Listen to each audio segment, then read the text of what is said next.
belajar tentang Israel, dari Israel zaman Alkitab sampai Israel modern. Ada banyak sekali ayat-ayat dalam Alkitab yang berbicara tentang Israel. Bagaimana orang beriman, orang-orang Kristen sekarang melihat fenomena negara Israel modern, baik secara teologis maupun secara politik, hukum internasional saat ini. Ini wilayah atau masalah yang sangat-sangat kontroversial sampai hari ini. Tapi saya akan membaca satu penggalan dari teks kitab suci yang diambil dari Injil Matius pasal 24 ayat 1 sampai dengan ayat 2 saja, ada 2 ayat saja. Matius 24 ayat 1 dan 2. Sesudah itu Yesus keluar dari bait Allah lalu pergi. Maka datanglah murid-muridnya yang menunjuk kepada bangunan-bangunan bait Allah. Ia berkata kepada mereka, kamu melihat semuanya itu. Aku berkata kepadamu, sesungguhnya tidak satu batu pun di sini akan dibiarkan terletak di atas batu yang lain, semuanya akan diruntuhkan. Jadi Yerusalem itu bangunan yang menjadi sangat penting, sentral, itu adalah yang disebut Beit Hamikdas, bait suci. Pertama-tama dibangun di zaman Raja Israel kuno, yaitu Salomo. Tapi bait Allah ini mengalami penghancuran pada masa Nebukadnezar. Lalu orang-orang Israel mengalami pembuangan di Babel. Kemudian ketika Tuhan berkehendak mengembalikan mereka kembali ke tanah suci, mereka pun kembali ke tanah suci. Bait Allah yang sudah hancur itu lalu diusahakan untuk dibangun kembali. Maka mulai pada zaman Esra, Nehemia, bait Allah itu mulai dibangun kembali. Ada peristiwa yang menarik. Tatkala orang-orang Yahudi, orang-orang Israel di wilayah utara yang menikah dengan 5 suku di Asyur, ketika ikut di dalam rencana pembangunan bait Allah yang kedua itu ditolak sama orang-orang Yahudi. Karena mereka dianggap telah melakukan kesalahan karena menikah dengan orang-orang Asyur. Sebetulnya dibalik semuanya itu yang Tuhan larang adalah menikah dengan memasukkan ilah-ilah lain, ilah-ilah bangsa Asyur ke dalam rumah-rumah orang Israel. Dan tindakan ini bagi orang Yahudi disebut sebagai abudah zarah, penyembahan kepada berhala. Karena itu orang-orang yang ditolak dalam pembangunan kembali bait Allah yang kedua ini lalu memisahkan diri dari bangsa Israel yang lain dan akhirnya dikenal sebagai orang-orang Samaria. Nah, orang Samaria itu kemudian membangun bait Allah tandingan yang diadakan di Gunung More atau Gerizim. Di sanalah mereka membuat bait Allah tandingan sebagai tandingan dari bait Allah Israel. Mereka juga memperingati upacara-upacara Paskah mereka, sama-sama Paskah. Karena Paskah bagi orang Yahudi itu adalah titik balik dari semua kehidupan mereka ketika mereka menjadi bangsa budak di Mesir, kemudian menjadi bangsa merdeka. Nah, mereka juga memperingati upacara yang dikenal dengan Aqidah Yitzhak, artinya pengikatan Iskak, tapi itu diadakan kalau orang Yahudi itu di Yerusalem, di bait Allah Yerusalem, kalau orang Samaria di bait Allah Gerizim. Nah, cerita tentang orang Samaria ini memenuhi lembar-lembar perjanjian baru.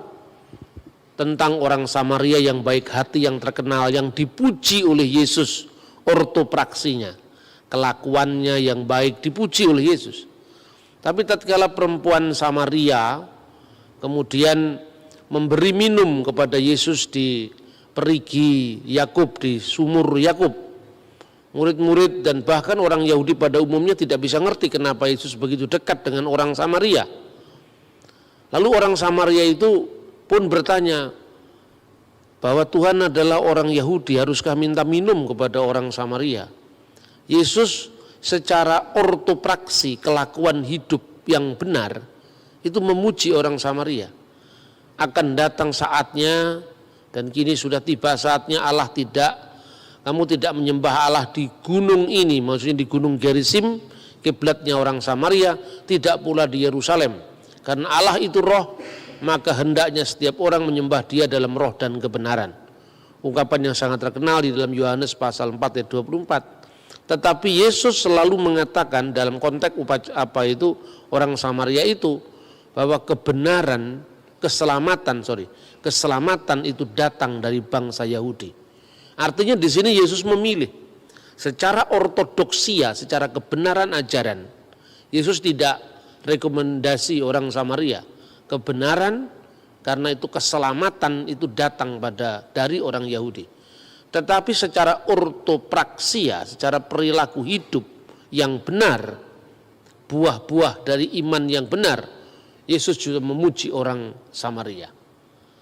Nah, itu sekilas tentang perbedaan orang Samaria dan orang Yahudi yang kemudian melatari bagaimana banyak kisah-kisah di dalam Perjanjian Baru tentang termasuk bait Allahnya.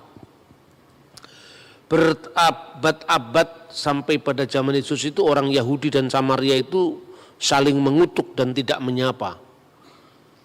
Yesus membenarkan perilaku yang baik dari orang Samaria, sekalipun Yesus tetap menekankan keselamatan itu datang dari bangsa Yahudi. Ritual-ritual orang Samaria masih sama dengan ritual orang Yahudi.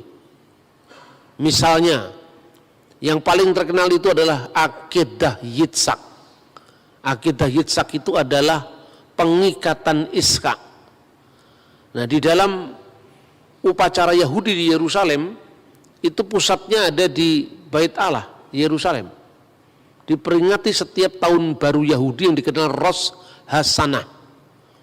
Mereka membaca teks itu, Kejadian pasal 22 ayat 2, tetap orang Samaria juga melakukan ritual yang sama. Disebutkan misalnya di sana tentang perintah untuk mengorbankan Iskak. Wa yumerkhahna et bincha et yehidka aser ahabta et yitzak vilehleka el aret hamurya. Firman Tuhan, ambillah anakmu yang tunggal yaitu Iskak, yang kau kasih yaitu Iskak, dan bawalah dia ke tanah Muria. Karena orang Samaria tidak mengakui kota Yerusalem sebagai kota di mana Ishak pernah dikorbankan, maka kata Muria dibaca dengan More, dan itu ditafsirkan sebagai bukit Gerizim, Gunung Ebal di Samaria. Nah, ini contoh, kalaupun di situ ada orang yang menuduh bahwa Samaria memiliki Taurat yang berbeda, ya betul, tetapi secara seluruhnya sama. Kecenderungan untuk mengubah Muria menjadi More itu karena orang Samaria justru konflik sama orang Yerusalem atau orang Yahudi di Yerusalem. Tapi yang lain-lain semuanya sama. Soal Paskah misalnya, soal Paskah sama, orang Samaria memperingati Pesah, tanda darah, pengorbanan anak domba, semua sama.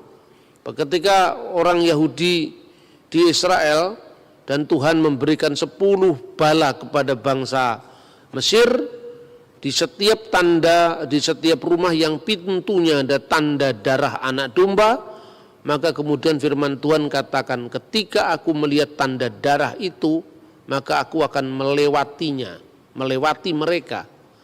Wiraiti hadam, ketika aku melihat darah, hadam darah itu, ufesah, maka aku akan lewat,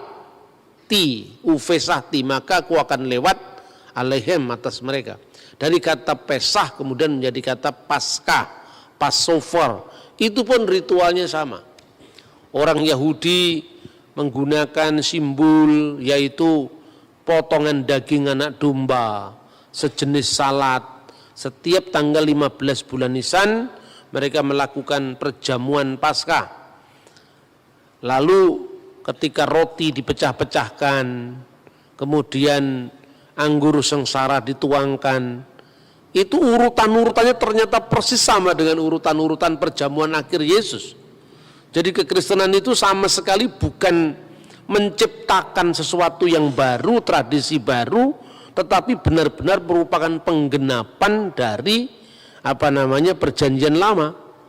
Waktu mengangkat roti, orang Yahudi memecah-mecahkan roti itu, dan kepala keluarga dari keluarga Yahudi yang mengadakan Paskah itu, dan semuanya laki-laki. Makanya tidak mungkin ada perempuan yang duduk di kursi di meja perjamuan. Maka yang namanya Da Vinci Code dan sebagainya nggak usah dilihat, itu orang yang ngawur itu kan. Bagaimana seorang perempuan bisa duduk di meja perjamuan Pesah? Lalu pada saat itu kepala keluarga itu mengungkapkan kata-kata, inilah roti sengsara yang dimakan nenek moyang kita di Mesir. Itu bahasanya Aram, bukan bahasa Ibrani. Jadi dalam liturgi Yahudi itu sudah ada unsur Aramaik, unsur Ibrani. Ketika membaca kitab suci mesti bahasa Ibrani.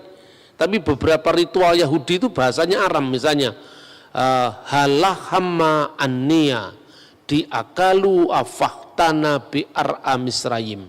Inilah roti sengsara yang dimakan nenek moyang kita di tanah Mesir. Itu bahasanya Aram.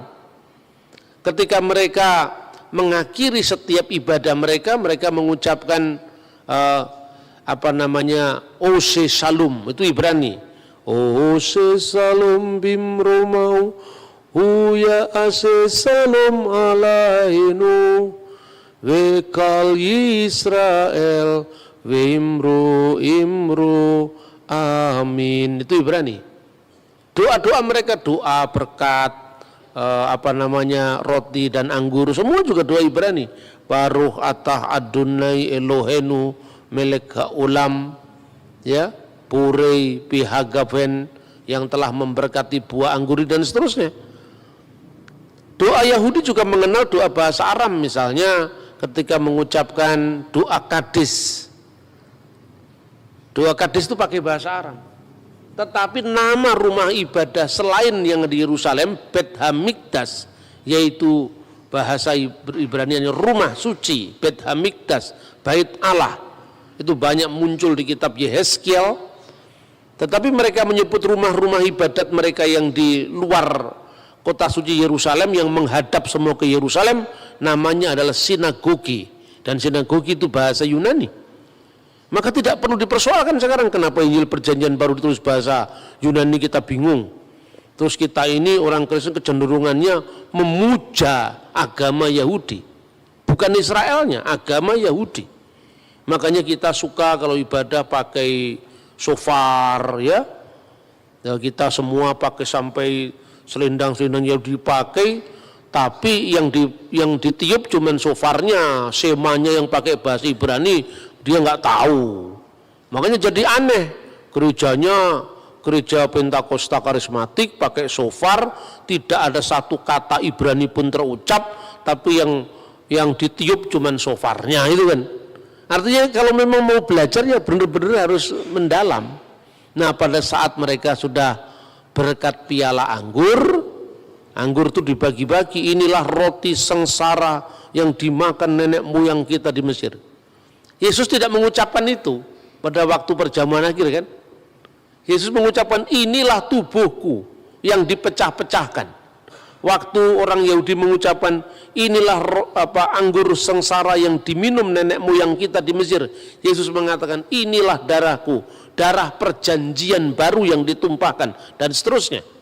Tapi urutannya sama.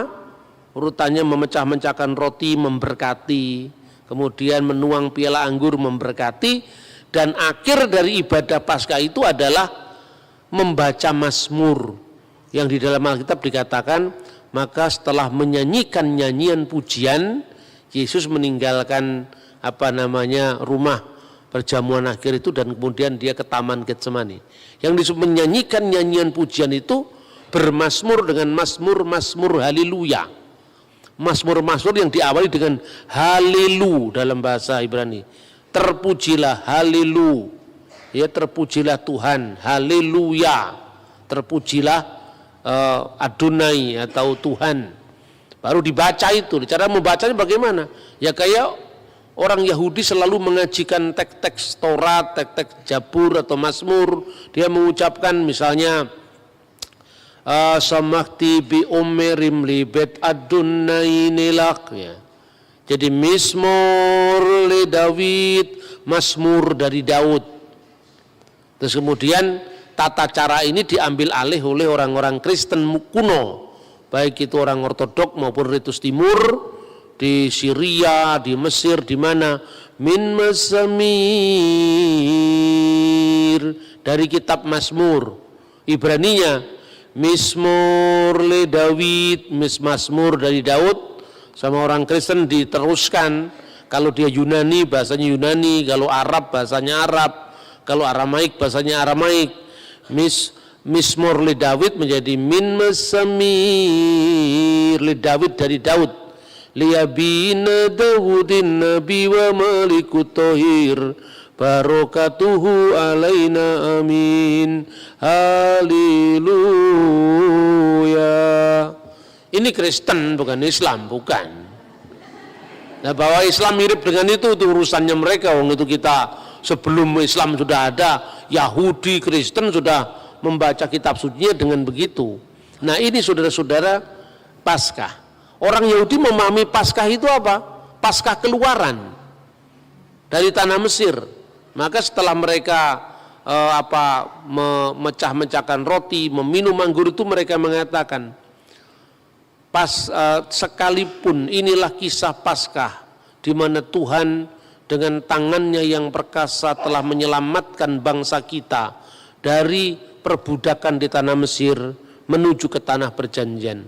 Sekalipun kita memiliki kecerdasan, kekayaan, hikmat apapun, tetapi tidak ada yang bisa mengalahkan kisah penyelamatan Paskah. Lalu pada saat orang Yahudi sudah dibuang diaspora, dia menambahkan frasa begini pada saat perayaan Paskah. Hari ini dulu kita bangsa budak, kita bangsa merdeka. Harapannya menjadi bangsa merdeka. Tahun depan kita di Yerusalem. Hari ini kita di sini, tahun depan kita di Yerusalem. Frasa ini ditambahkan ketika mereka sudah mengalami pembuangan yang kedua.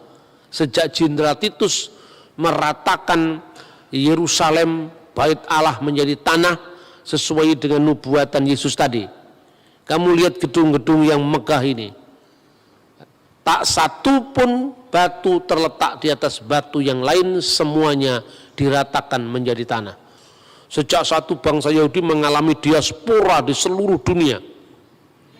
Tetapi setiap Paskah mereka selalu mengatakan, Lesana haba'ah Birusalaim, tahun depan kita di Yerusalem. Setiap dia merayakan Paskah dalam kondisi perbudakan itu selalu mengatakan Lesana ba'ah Birusalaim, tahun depan kita di Yerusalem. Ungkapan itu terus menerus bergema selama 2000 tahun. Maka ini unik ya, bangsa yang sangat unik. Sudah terpencar-pencar di seluruh dunia selama 2000 tahun. Sejak kapan? Sejak runtuhnya bait Allah. Pada masa Jenderal Titus, kalau menurut penanggalan kita sekarang 5 Agustus tahun 70 Masehi, atau bertepatan dengan tanggal Tisa Be'ab, tanggal 9 bulan Ibrani Ab, tahunnya 823 setelah berdirinya kota Roma, kalau menurut kalender Julian. Itu bertepatan dengan 5 Agustus tahun 70 Masehi, kira-kira jam 3 petang. Bait Allah itu dilalap oleh api memasuki ruang Maha Kudus. Dan waktu itu menurut dokumen Yahudi yang bernama Megillot Ta'anit, Gulungan Puasa, itu dokumen ditulis tahun 160 Masehi. Sejak saat itu orang Yahudi harus puasa perkabungan di bait Allah, dan sampai sekarang mereka menangisi itu di bekas sisa tembok satu-satunya yang dikenal oleh orang non-Yahudi dengan tembok ratapan. Istilah tembok ratapan itu sebetulnya ejekan orang non-Yahudi. lebih populer disebut dalam bahasa Arab Haitun al-Mubakka, tembok ratapan. Orang Yahudi sendiri suka menyebut dengan tembok barat, Hakotel Hama'arafi, tembok barat. Mereka tersinggung kalau disebut tembok ratapan, karena orang-orang non-Yahudi yang lihat orang Yahudi menangis di tembok itu, maka disebut Haitun al-Mubakka, tembok ratapan. Maka melalui deskripsi singkat ini menunjukkan bahwa betapa pentingnya Yerusalem bagi orang Israel selama 2000 tahun, sejak tahun 70 sampai nanti dia memproklamirkan kemerdekaannya itu, kemerdekaan Israel tahun 1948, bayangkan. Jadi lebih kurang kira-kira 1910-an tahun, kira-kira hampir kira-kira dari tahun 70 Masehi sampai tahap 1948. 1900 tahun lebih mereka terpencar-pencar di seluruh dunia, dan mereka kembali ke tanah air mereka semula, yaitu Israel. Itu catatan Alkitab, itu nubuatan Alkitab, ya kan? Karena itu unik, bagaimana hukum internasional tidak kalang kabut dalam menentukan status Israel. Sementara negeri itu sudah mengalami pendudukan demi pendudukan dari kekuasaan bangsa asing. Maka karena pentingnya pentingnya kota suci Yerusalem, secara khusus kota suci Yerusalem yang disebut Ir HaKodes, kota suci Yerusalem, tetapi juga Eret HaKodes, tanah suci Israel, atau Eret Yisrael, tanah Israel, itu begitu penting bagi orang Yahudi. Nah, lalu secara kronologi dari zaman ke zaman, kita melihat bagaimana sekarang ini kota suci Yerusalem secara khusus dan tanah Israel pada umumnya itu menjadi perebutan antara Israel dan Palestina. Nah, ada yang membawa dalil agama, ada yang tidak membawa dalil agama, dan itu menarik. Karena apa? Ya, banyak orang Kristen bingung kemudian menyikapi itu. Katanya itu Israel menjajah Palestina, Pak. Nah, orang lain lagi mengatakan, oh tidak, itu memang haknya Israel. Tapi yang satu ekstrim mengatakan pokoknya peta Israel harus tidak boleh ada di muka bumi. Itu tuntutannya Hamas, tuntutannya kelompok-kelompok Islam garis keras. Begitu di dalam forum-forum kajian bersama-sama, Kristennya ikut-ikut ngomong, kita harus memperjuangkan hak Palestina. Iya betul, hak rakyat Palestina. Tetapi dalam konteks ini tidak usah harus kemudian menyangkal deskripsi Alkitab tentang Israel, kan gitu kan? Nah, satu pihak ketika kita membela Israel, juga kita tidak boleh tutup mata terhadap penderitaan rakyat Palestina yang menjadi korban konflik itu. Karena banyak orang Palestina itu bukan hanya orang Muslim, orang Kristen juga ada di antara mereka. Bahkan orang Muslim pun ada yang menjadi warga negara Israel. Jadi warga negara Israel itu ya ada orang Yahudi mayoritas, Kristen urutan ketiga, Muslim urutan kedua. Jadi justru orang Kristen itu minim sekali di negara Israel. Jadi ini fakta-fakta yang kadang-kadang tidak dilihat oleh orang Indonesia. Bahkan begitu bebasnya orang Muslim di Israel, mereka ini sudah mulai menerjemahkan Al-Quran dalam bahasa Ibrani. Maka muncul Quran bahasa Ibrani sekarang itu sejak tahun 1970-an udah terbit itu. Judulnya itu Ha-Quran Hamifwar, Quran yang mulia. Kalau Bismillahirrahmanirrahim diterjemahkan Beshem Elohim Haraham Harahman Viharahum. Beshem Elohim Harahman Viharahum, itu Bismillahirrahmanirrahim. Alhamdulillahirabbil alamin hodu ladunai Elohenu melekha ulamim. Itu Al-Fatihah itu. Jadi tidak setiap Anda ngomong Elohim langsung automatically itu Kristen, apalagi kita sudah pakai nama misalnya GBI Elohim, belum tentu. Karena di sana Elohim dipakai orang Islam. Begitu juga kata Allah belum tentu itu Islam. Karena di Timur Tengah bahkan sebelum zaman Islam istilah-istilah Arab itu sudah dipakai oleh orang Kristen. Terbukti apa? Prasasti-prasasti atau batu-batu bertulis yang berbahasa Arab itu ditemukan sebelum zaman Muhammad lahir dan kebanyakan ditemukan di gereja Kristen gitu loh. Jadi kita ini kan kadang-kadang Islamnya lebih Arab ketimbang orang Arab, Kristennya lebih koboi dari orang Barat. Akibatnya Kristen dibatasi dengan bahasa Ibrani.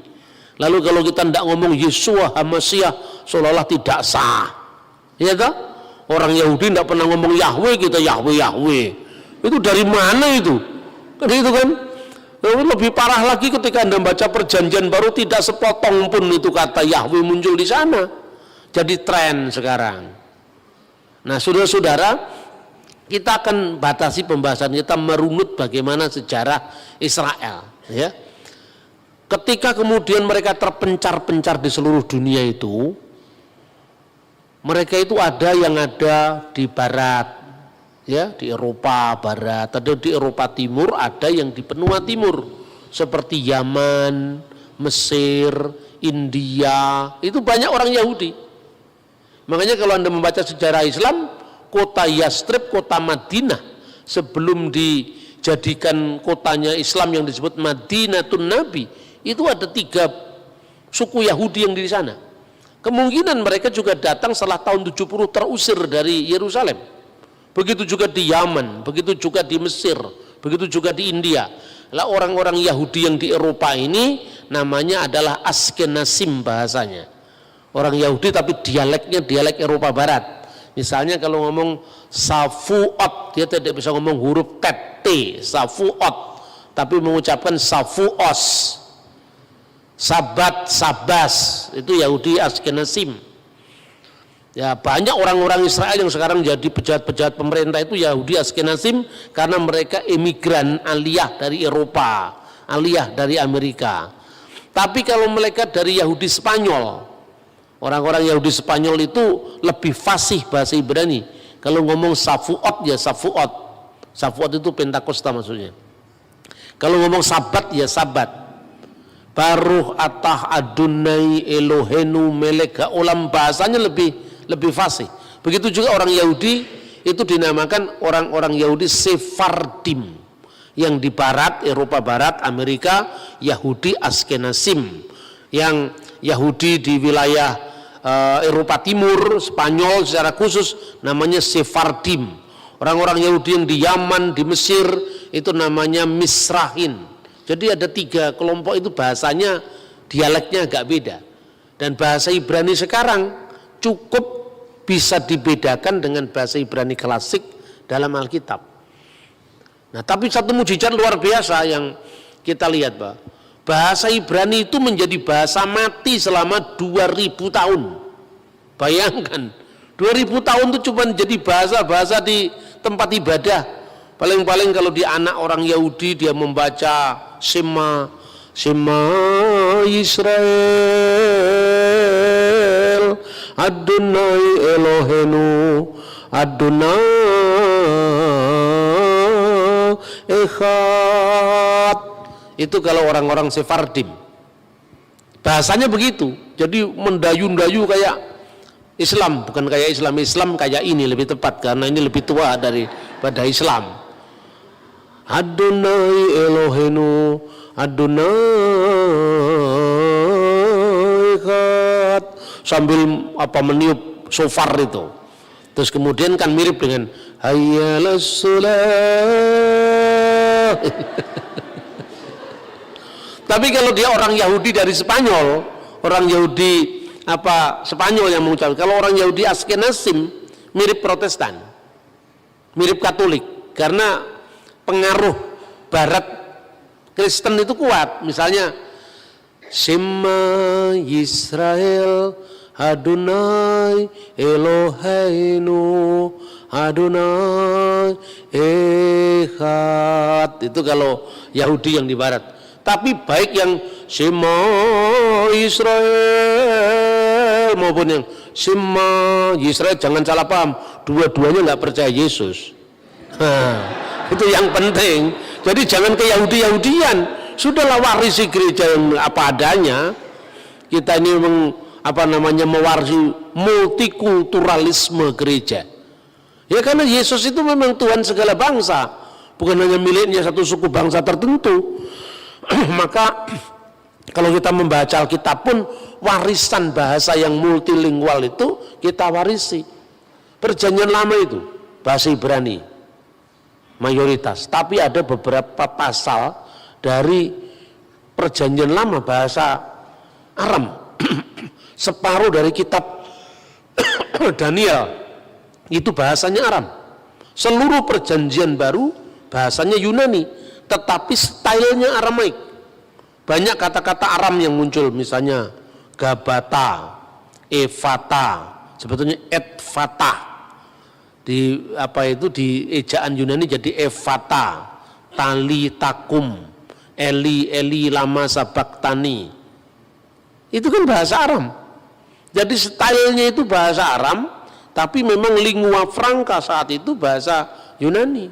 Karena orang ini begitu fanatiknya mengatakan, karena Yesus orang Israel, Yesus harus berbahasa Ibrani. Orang Israel tidak berbahasa Ibrani, bahasa Aram waktu itu. Bahasa Ibrani itu hanya bahasa untuk pengajian Torah, bahasa untuk membaca kitab Torah, bahasa untuk membaca kitab Tehillim atau Mazmur atau Nevim atau nabi-nabi. Tapi sehari-hari mereka, Yesus berdialog dengan Pilatus pakai bahasa Yunani. Yesus bicara dengan para muridnya, Petrus, Andreas, bahasa Aramaik. Yesus bicara di sinagoga, menerima kitab gulungan Nabi Yesaya, bahasa Ibrani. Lah kita malah ikut-ikut Islam, Arab semua, kita Ibrani semua, anti Yunani itu kan. Kita ini aneh, dikasih banyak bahasa cuma memutlakkan satu. Justru itu ciri khas kekristenan yang tidak dimiliki oleh agama lain. Nah itu loh. Maka sebetulnya kita ini berbahagia menjadi seorang Kristiani karena kita mewarisi Ibrani, kita mewarisi Aramaik, kita mewarisi lingua franca Yunani. Saya tanya, kalau seandainya semua perjanjian baru kamu andaikan ditulis dalam bahasa Ibrani, bagaimana Paulus menginjil ke Malta, ke Athena, ya toh? Daerah wilayah Yerusalem ke arah barat itu semua bahasa Yunani sebagai lingua franca. Coba apa paling sederhana dari apa yang dikatakan dalam kitab suci. Misalnya, tatkala kita menyebut satu orang namanya Petrus, sekaligus bernama Simon, sekaligus bernama Kefas, itu 3 bahasa. Simon itu Ibrani, Kefah itu Aram, menjadi kata Kefas tadi Kefa. Kemudian Petrus itu Yunani. Bayangkan, itu menunjukkan bahwa dia mewarisi warisan multilingual. Kalau Anda orang Manado atau orang ini begitu jadi Kristen, nama-nama lokalnya hilang.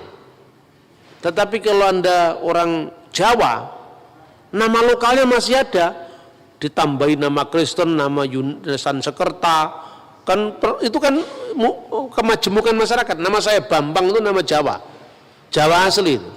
Tapi Jawa sejak abad 16, zaman abad 13, 14 Majapahit belum ada nama Bambang. Itu nama sejak zaman Mataram. Jadi kalau ada orang namanya Bambang dari zaman Majapahit pasti bohong itu gitu loh. Kira-kira seperti itu. Gampang sekali dengan bahasa itu. Nur itu bahasa Arab, Sena itu bahasa Sansekerta. Dari satu orang saya ini nama saya 3 bahasa. Karena apa? Masyarakat saya Jawa itu masyarakat yang multilingual. Tetapi ketika Islam masuk ke Aceh, bahasa lokalnya hilang semua. Abdul Ghafur, Abdul Aziz, Muhammad, Ahmad, Ramadan, namanya itu semua kan hilang namanya. Di Manado, bahasa lokalnya Manado seperti misalnya nama Pingkan, jarang didengar. Tapi semua satu kampung namanya Maria, namanya Marta, sampai sulit membedakan. Benar nggak? Dari situ kita bisa lihat pengaruh tebal tipisnya budaya. Bayangkan, ponakannya Barnabas, anaknya Maria yang disebut Maria ibu Yohanes yang disebut Markus. Nama Ibraninya Yohanes, kan? Maria ibu Yohanes yang disebut Markus. Yohanes itu yunanisasi dari kata Yohanan, berarti nama Ibrani. Tetapi kok yang disebut Markus, Markus itu nama Latin.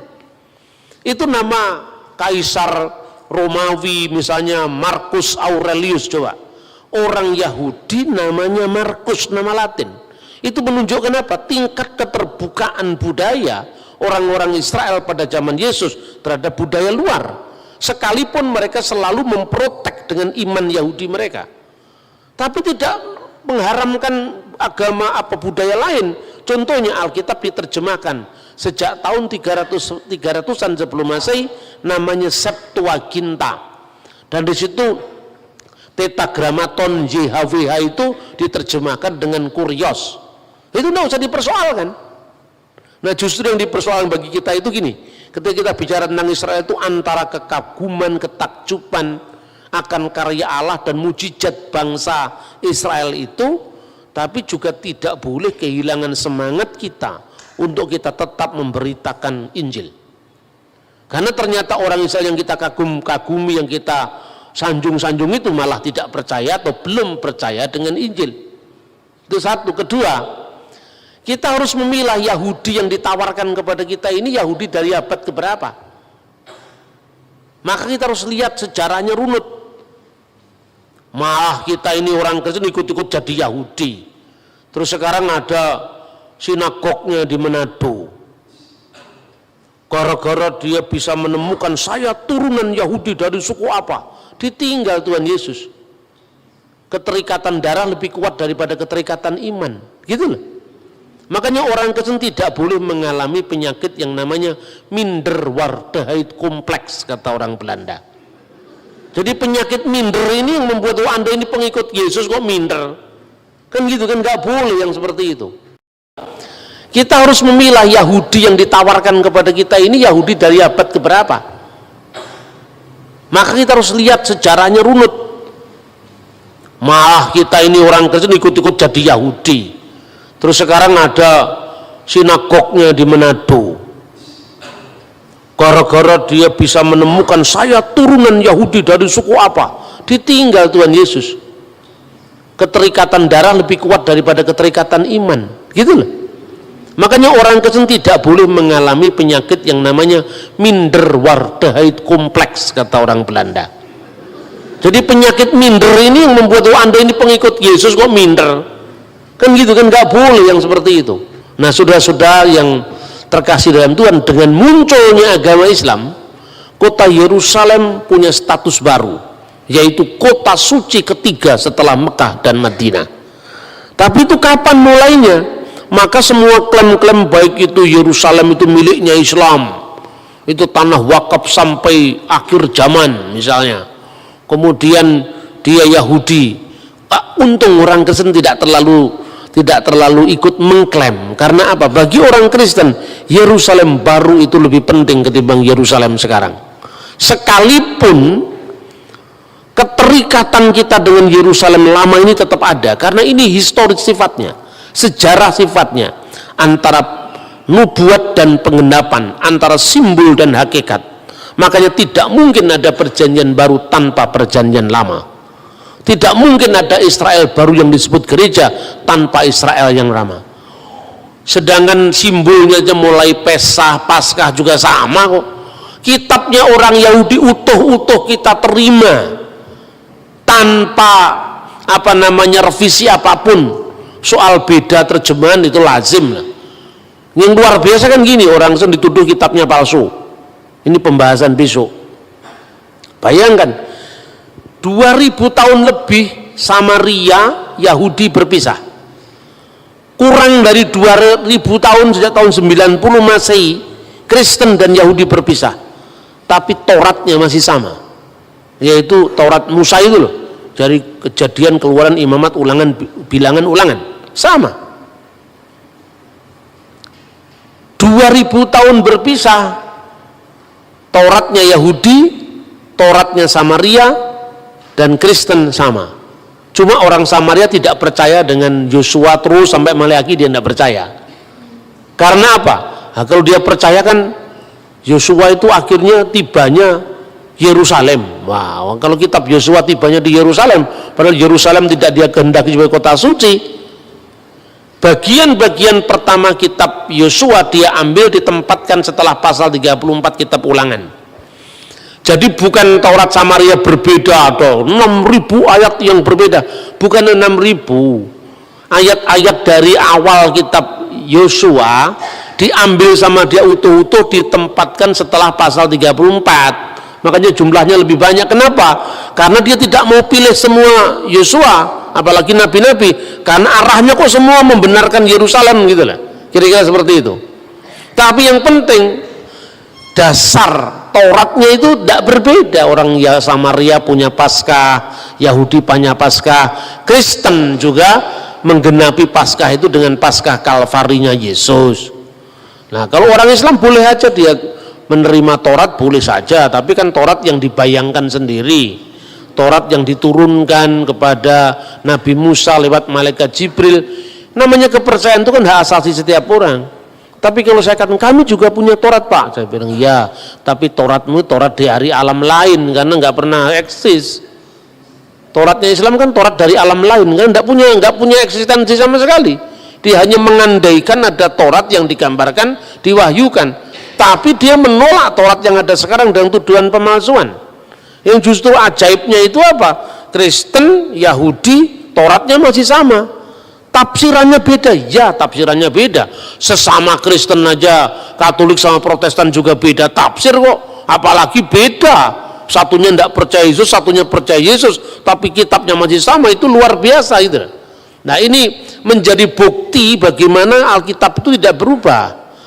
Secara khusus tentang Yerusalem, orang Yahudi punya keterikatan dengan Bait Allah, khususnya Hakotel Hama'arafi, yaitu tembok barat yang dikenal dengan Haitun al-Mubaka. Orang Islam punya sejarah sendiri yang dikaitkan dengan kunjungan Nabi Muhammad secara metahistoris, bukan secara historis, itu metahistoris, karena itu kan pengalaman iman kan terhadap kota suci Yerusalem. Lalu apa? Katanya secara metahistoris Nabi Muhammad naik dari Masjidil Aqsa itu ke Sidratul Muntaha secara metahistoris, ya. Makanya di atas tempat di mana menurut pandangan Islam dulu Nabi Muhammad naik ke Sidratul Muntaha, kemudian sejak zamannya Khalifah Abdul Malik bin Marwan tahun 695 didirikan masjid yang dikenal Dome of the Rock, Masjid Kubatus Sokroh, Masjid Kubah Biru, Kubah Emas, Masjid Kubah Emas. Lalu kira-kira tahun 705 anaknya dari Abdul Malik bin Marwan, namanya Khalifah Walid bin Abdul Malik bin Marwan, mendirikan satu masjid yang dinamakan sesuai dengan ayat Al-Quran. Maha suci Allah yang telah menjalankan hambanya pada malam hari dari Masjidil Haram ke Masjidil Aqsa. Berdasarkan kata Masjidil Aqsa, yaitu masjid yang jauh, Khalifah Walid bin Abdul Malik bin Marwan jauh setelah zaman Nabi Muhammad menamakan masjid ini berdasarkan surat Isra tadi, dinamakan Masjidil Aqsa. Tahunnya 705, sementara Nabi Muhammad meninggal 632. Maka saya gunakan kata-kata metahistoris, ya. Seperti itu, Saudara. Maka bagaimanapun alasannya, orang Islam mengakui itu sebagai tempat suci. Orang Kristen dia punya Golgota juga di dekatnya Bait Allah itu. Tapi karena orang Kristen memahami Yesus tidak ada di sini lagi, dia sudah bangkit, dia secara emosional tidak terlalu terikat pada kota Yerusalem. Dia terikat pada nama Tuhan Yesus, lebih terikat pada peristiwa kebangkitan Yesus itu. Meskipun orang Kristen juga sangat mencintai kota Yerusalem karena eksistensi Golgota ada di sana. Nah, jadi tiga kelompok ini memiliki pengalaman historis terhadap kota suci Yerusalem. Lalu Palestina dan Israel secara politik, bagaimana dia memahami klaim-klaim ini kan? Ya. Lalu klaim historis itu miliknya Palestina atau miliknya Israel? Kita uji pertama. Sekarang kita uji klaim Israel dulu. Orang Israel selama 2000 tahun mereka selalu berdoa, berharap, mendamba.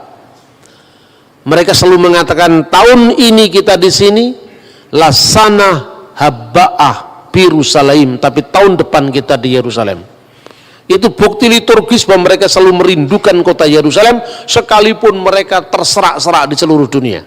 Yang kedua, di dalam teks yang tadi sudah saya kutip, yaitu Megilat Ta'anit, gulungan puasa, orang Yahudi mengakui dokumen itu tahun 160 bait Allah diruntuhkan, dibakar dengan api tepat di tanggal 9 bulan Ab atau tanggal 5 Agustus tahun 70 Masehi, sekitar sembahyang Minkah, yaitu jam 3 petang.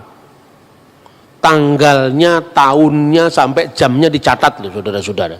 Artinya kalau orang yang tidak terlibat betul dalam pengalaman sejarah Yerusalem pasti tidak bisa menulis seperti itu. Iya kan? Itu satu. Bedakan dengan pengalaman metahistoris kaum Islam tadi. Identifikasi kota Yerusalem itu terjadi baru sejak zamannya Khalifah Abdul Malik bin Marwan. Penamaan Masjidil Aqsa itu dinamakan berdasarkan Quran. Jadi namanya sudah ada, masjidnya belum ada. Artinya ini berbeda dengan pengalaman orang Yahudi di mana jamnya, tanggalnya, tahunnya, ritualnya masih ada sampai hari ini yang namanya puasa perkabungan Tis'a B'Ab. Kemudian data di luar Alkitab.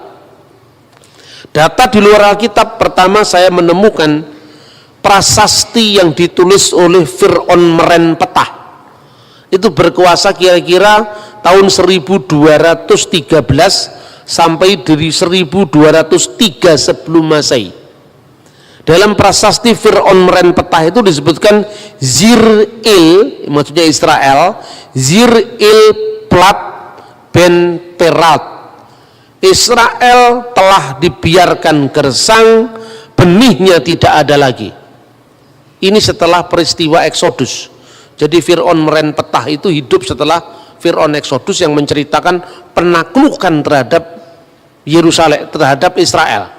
Kemungkinan dia telah menyerang wilayah Israel yang waktu itu sudah menetap jadi wilayah atau kekuasaan bangsa Israel pada zaman setelah Yosua. Itu bukti-bukti di luar teks kitab suci. Kedua, bukti-bukti dari zaman setelah Raja Daud, yaitu prasasti batu Mesa Stone yang ditemukan di Yordan. Kalau saudara pergi ziarah ke Israel, Anda akan menemukan replikanya itu di Gunung Nebo, di gereja Fransiskan Katolik. Di situ ada data arkeologinya yang namanya batu Mesa. Di situ tertulis itu zamannya Israel sudah terbelah menjadi dua. Israel di Samaria, Yehuda di Yerusalem. Kira-kira prasasti itu muncul tahun 850, ada kata-kata Omri Melek Yisrael. Omri Raja Israel. Jadi artinya Israel sebagai negara yang berdaulat dengan teritorial tertentu itu sudah ditulis dalam prasasti Merenpetah dari abad 12 sebelum Masehi. Bahkan ada tertulis dalam inskripsi-inskripsi dari musuhnya Israel, yaitu Raja Mesa, yang kisahnya juga ada dalam Alkitab. Itu disebutkan prasasti batu Mesa itu 850 sebelum Masehi. Nah sekarang kita menguji bagaimana klaimnya Palestina. Yang disebut Palestina itu pertama kali muncul kalau data biblikal itu dalam kitab Kejadian pasal 10 ayat 13 sampai 14. Di situ disebutkan Filistin. Kata Filistin, Palestina, Filistin adalah keturunan Kaslihim. Kemudian Ulangan pasal 2:23 dia menyebut tentang orang-orang Filistin dari Kaftor. Kaftor itu Yunani. Dari Kaftor, ya, termasuk 5 kota kuno yang disebut Pentapolis. Polis itu kota, Penta itu 5. Apa itu? Gaza, Askelon, Asdod, Ekron, dan Gad. Makanya kita melihat Goliat dari Gad itu menjadi wilayahnya orang Palestina. Wilayahnya di mana? Dari seberang selatan ke utara, dari lembah Gaza hingga sungai Yarkon. Tetapi orang Palestina yang disebutkan di sini tidak pernah eksis jadi sebuah negara. Hanya pendatang baru dari Kaftor. Maka di dalam terjemahan Alkitab Septuaginta, mereka disebut dengan 3 nama. Pertama, Pulistin, Palestina; Helenas, orang-orang Yunani karena mereka datang dari wilayah Yunani; atau Alopuloi, bangsa-bangsa lain, sebagai terjemahan dari kata-kata Goyim. Jadi termasuk orang Goyim di luar Israel. Penemuan arkeologi akhir-akhir ini menunjukkan bahwa tempat-tempat di wilayah misalnya Asdod, Askalon, Gad, itu banyak ditemukan tulang-tulang babi. Artinya apa? Daerah itu pasti dulu daerah yang dihuni oleh orang-orang Filistin purba. Nah pertanyaannya, Filistin purba ini tidak pernah eksis jadi negara. Berarti berbeda dengan Israel yang jelas eksis jadi negara. Prasasti Meren Petah, prasasti batu yang ditemukan di Yordan tadi, batu Mesa di Yordan, Mesa Stone, jelas itu ada eksistensi sebagai negara. Sementara Filistin itu adalah pendatang. Tapi apakah Filistin dalam zaman Alkitab itu sama dengan Palestina sekarang? Nah, itu yang jadi masalah. Nah, kita akan lihat contoh bahwa orang Palestina sebagai pendatang itu ditulis di dalam Sefanya 2 ayat 5. Yosabe Hebel Hayam Kretim, penduduk tepi laut orang-orang Kreti. Kreti itu pulau Kreta dari Yunani. Yang kedua misalnya disebut juga tadi disebutkan Filistim Mekaftorin, orang-orang Palestina yang datang dari daerah yang namanya Katfor. Ini menunjukkan eksistensi orang-orang pendatang di Yerusalem. Bagaimana dengan ungkapan Al-Quran sekarang? Nah ini penting ini. Justru anehnya Al-Quran sendiri, kalau ini dijadikan rujukan sebagai konflik agama, justru di dalam Al-Quran surat Al-Maidah ayat 21 menegaskan bahwa kepada Musa, kaumnya Musa telah diberikan tanah suci, yaitu Israel. Disebutkan di dalam surat Al-Maidah 21 digambarkan Nabi Musa itu menyampaikan kepada kaumnya, ya qaumi udkhulu al-ardal muqaddasallati kataballahu lakum. Wahai kaumku, ya qaumi udkhulu, masuklah al-ardal muqaddas, ke tanah suci, allati, yang oleh Allah kataballahu lakum, diberikan kepadamu. Nah, bagaimana teks ini kemudian dipahami oleh orang-orang pejuang Hamas Palestina sekarang? Sejak orang-orang Israel menolak Muhammad sebagai nabi terakhir, maka perjanjian ini sudah batal katanya. Dan sekarang tanah Palestina itu sebagai tanah wakaf yang diberikan oleh Allah kepada umat Islam sampai akhir zaman. Itulah.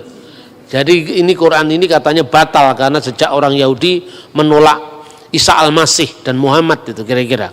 Nah itu satu. Kemudian kalau Palestina modern memakai dalil agama untuk menguasai Israel, maka mereka harus mau disamakan dengan apa yang dikenal dalam Quran kaum raksasa, kauman jabarin.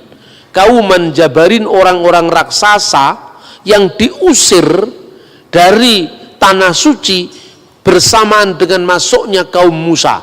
Dan itu disebutkan di dalam surat Al-Maidah ayat 22. Kacau kalau itu dilakukan, kalau dalil agama. Israel terlalu kuat dalilnya.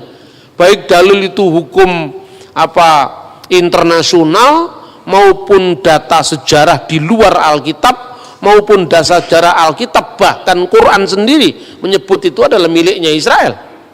Kan gitu kan?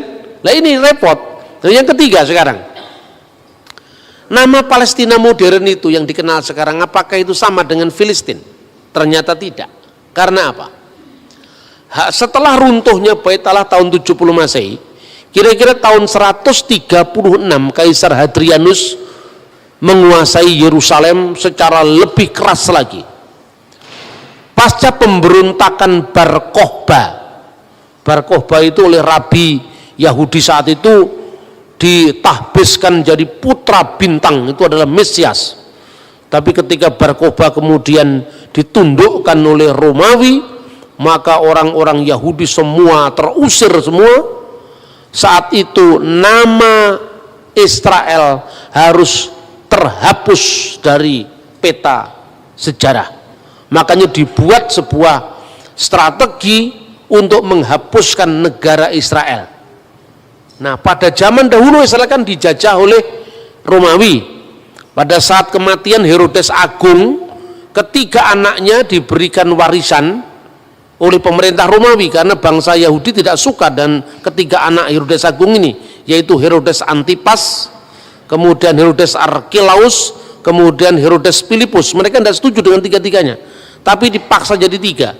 Yang pertama wilayah Galilea yang diperintah oleh Archelaus, satunya wilayah Antipas yaitu adalah wilayah Yudea dan wilayah Samaria. Ketiganya ini diberikan pada anak-anak Herodes. Pada waktu Kaisar Hadrian dengan para jenderalnya menguasai Yerusalem, akhirnya apa? Terjadi perluasan kota.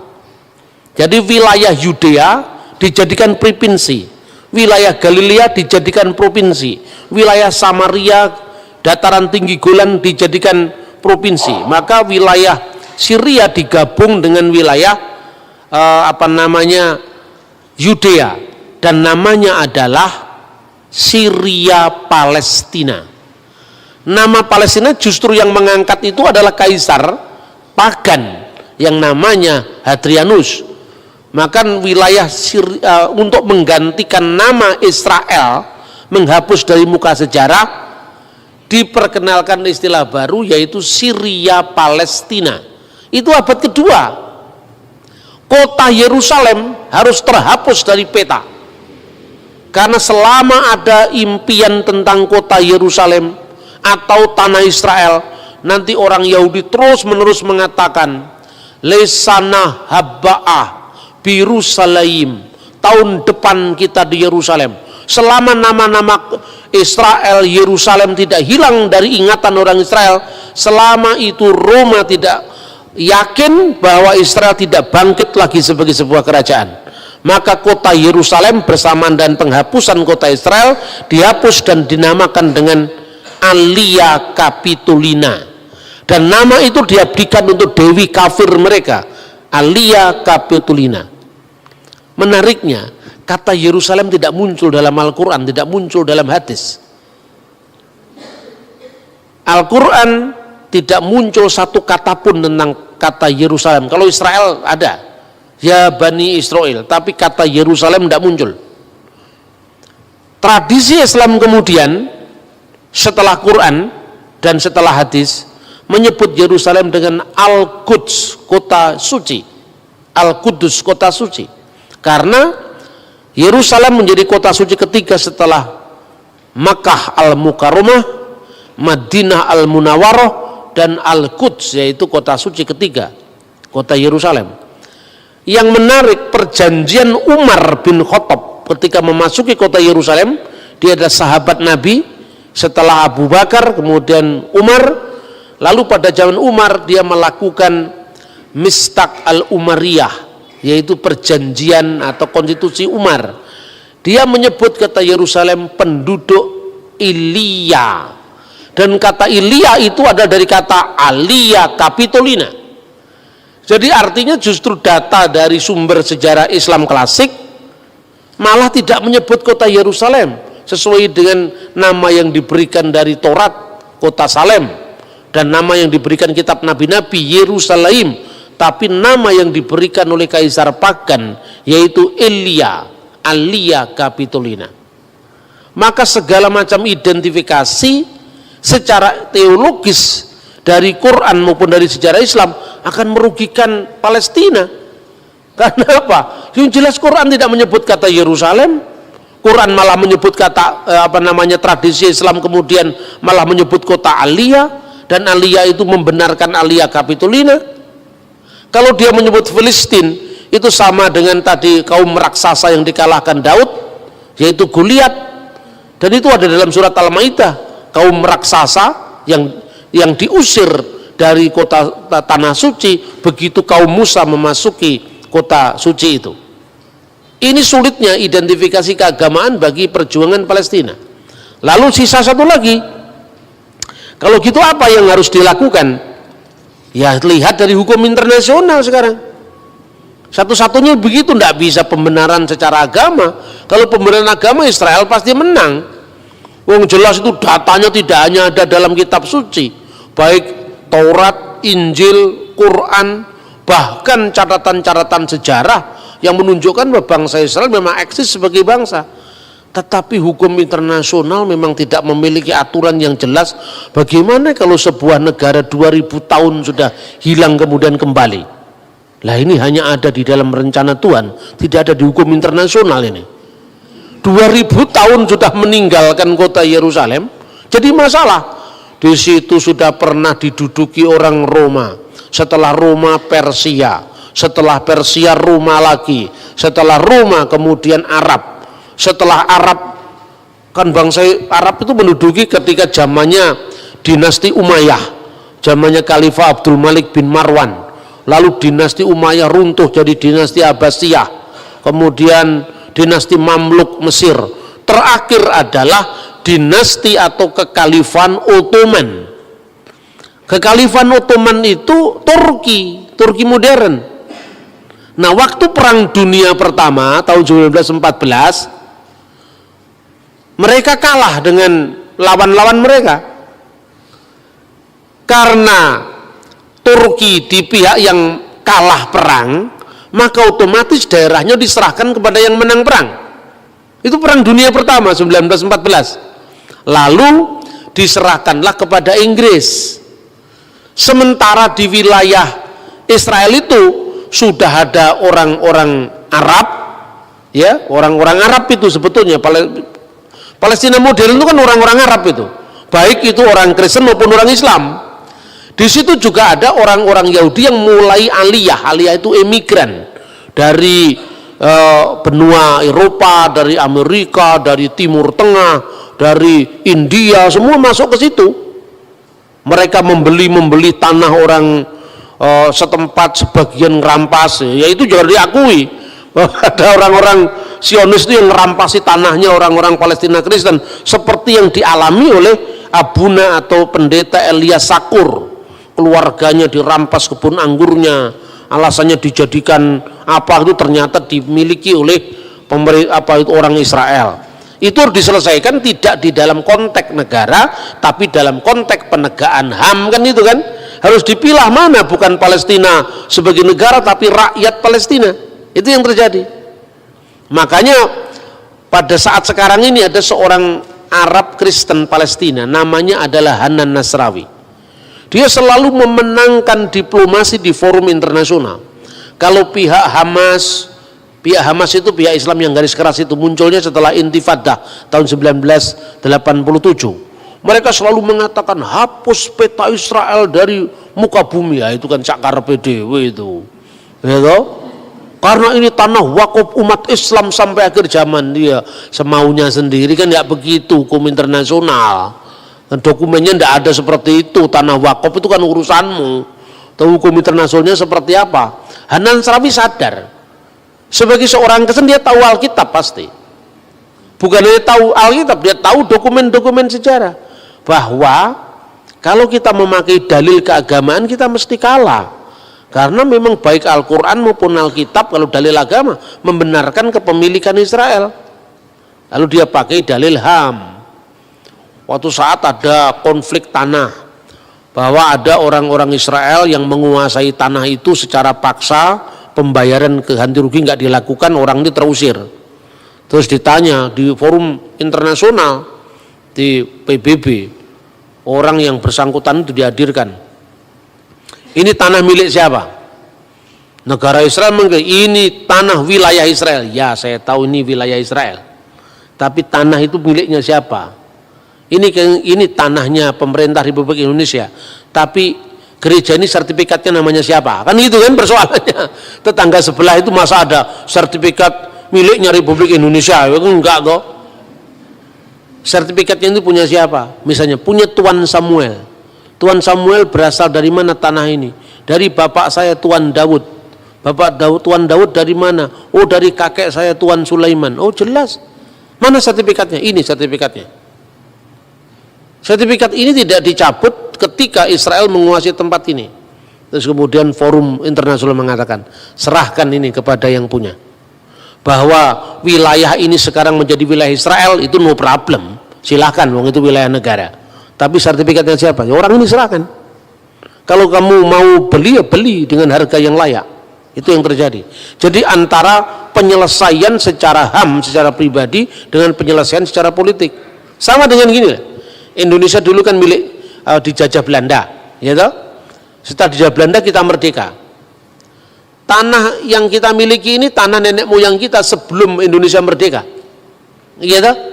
Berarti sekarang mentang-mentang Indonesia merdeka, terus yang punya ini misalnya orang Timor yang sekarang masuk Portugis. Kemudian dikatakan, oh tidak bisa, kamu orang Timur, ini tanah orang Timur, ini tanah sekarang miliknya Republik Indonesia. Betul Pak, ini miliknya Republik Indonesia, tapi ini yang beli kakek saya Pak. Lah kamu warga negara apa? Warga negara Timur. Iya kan, sejak zamannya Pak Habibie Timur lepas dari Indonesia. Ini negara ini menguasai milik saya, ini jelas ini pembelian dari kakek saya, kira-kira seperti itu. Nah, ini yang dilakukan dengan pendekatan HAM oleh orang-orang Palestina Kristen seperti Hanan Nasrawi dan sebagainya.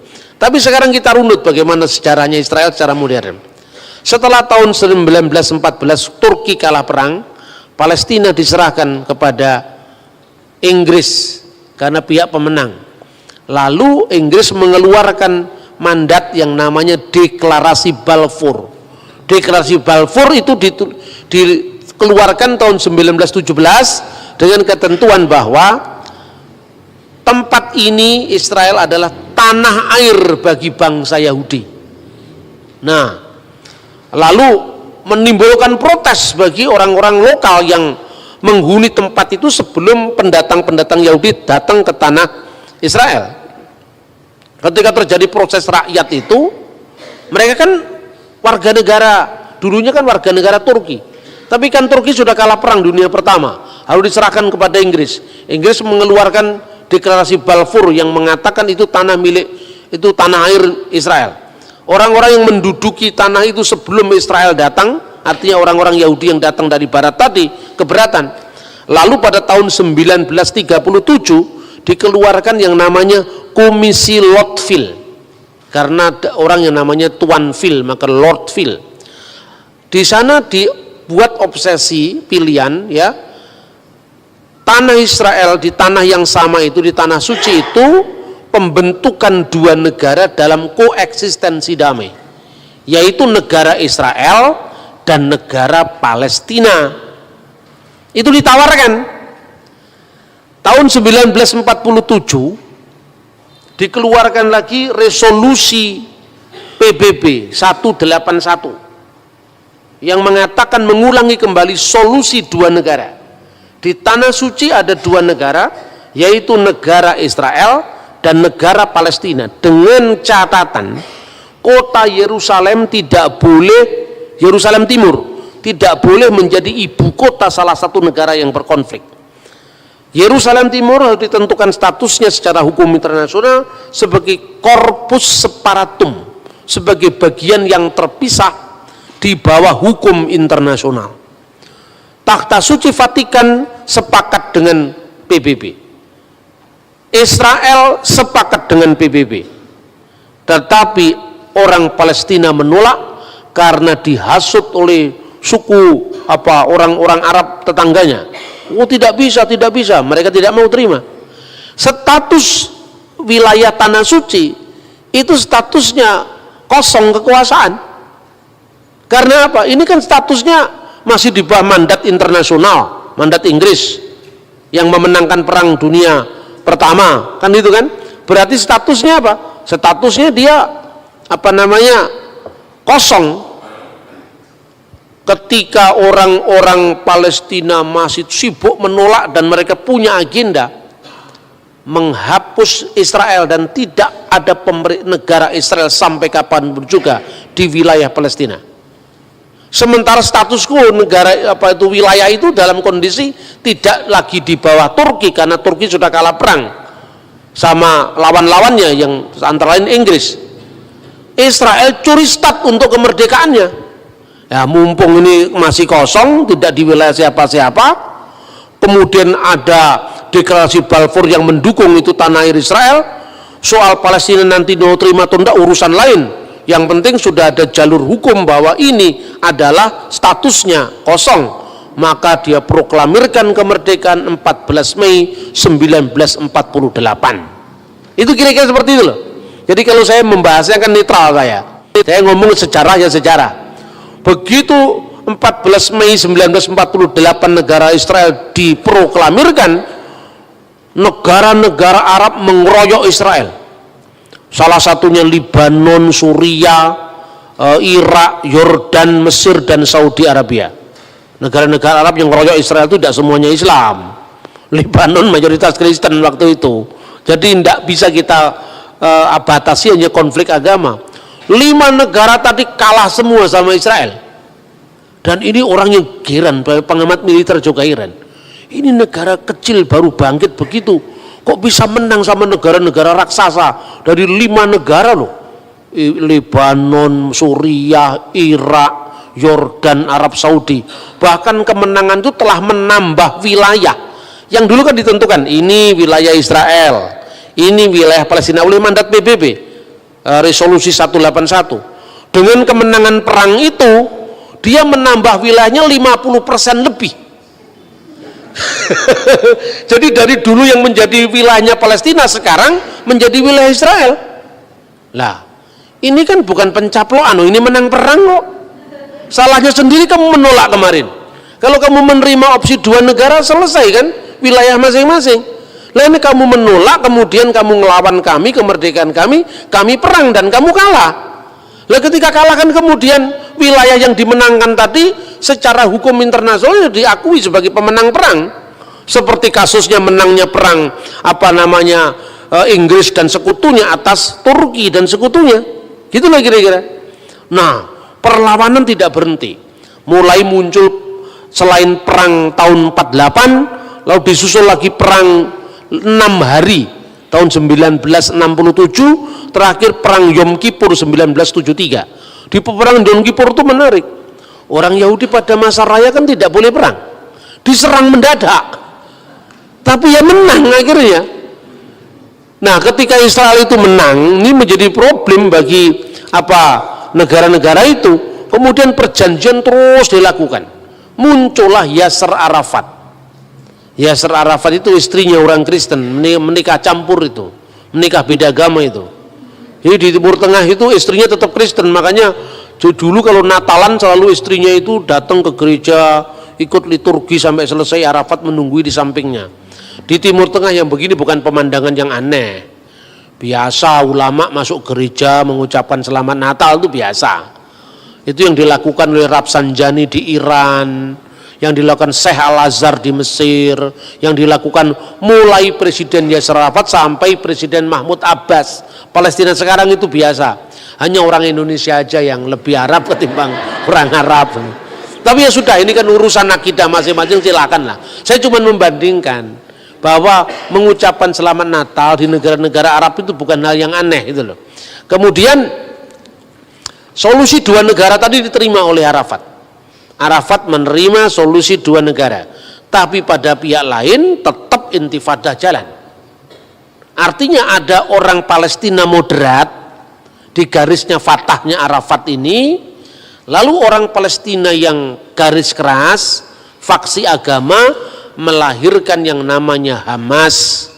Pada saat keras-kerasnya intifadah itu tahun 1987.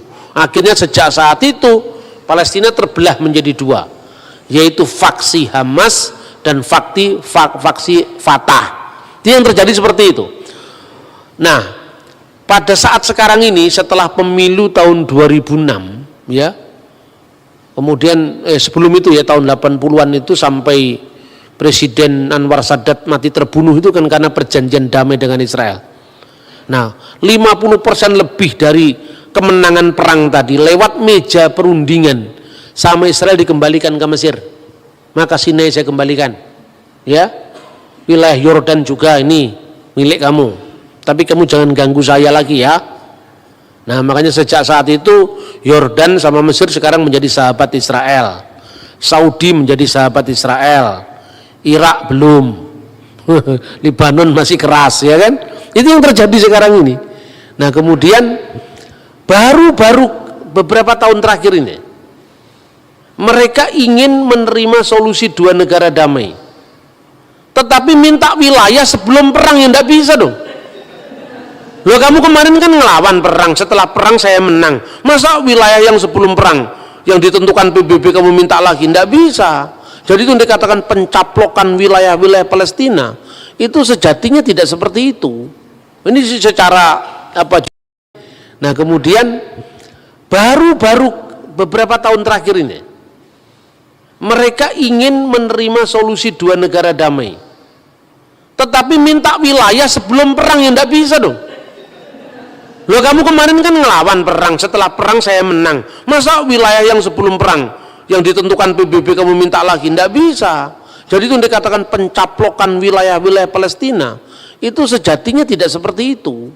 Ini secara apa jujur. Kemudian yang terakhir, pemindahan apa namanya kedutaan Israel, yang kedutaan Amerika yang selama ini di Tel Aviv dipindah ke Yerusalem. Heboh di seluruh dunia. Orang Indonesia ikut heboh, mengadakan demo, bahkan sumbangan beras kepada Palestina. Kalau orang Palestina kan nggak makan nasi, berasnya dimakan siapa sekarang? Tapi memang orang Indonesia itu pinter ya, dia ikut-ikut seolah-olah ngomong Palestina, padahal duitnya nggak ke Palestina. Saya ini ngomong sendiri langsung dalam siaran televisi waktu itu, TVRI sama apa namanya NDTV waktu itu, sekarang jadi RBTV itu. Saya itu diwawancara di kedutaan besar Palestina bersama dengan duta besar Palestina waktu itu dan Profesor Komarudin Hidayat. Nah, kemudian di awal dari wawancara itu Pak Dubes itu mengatakan begini, kami tidak pernah menerima bantuan sepeser pun dari orang-orang yang demo itu untuk Palestina. Justru bantuan dari PGI yang kami terima, bantuan dari KWI yang kami terima. Loh, yang demo-demo untuk Palestina itu kemana itu? Orang Israel, orang Palestina nggak makan beras, berasnya terus kemana?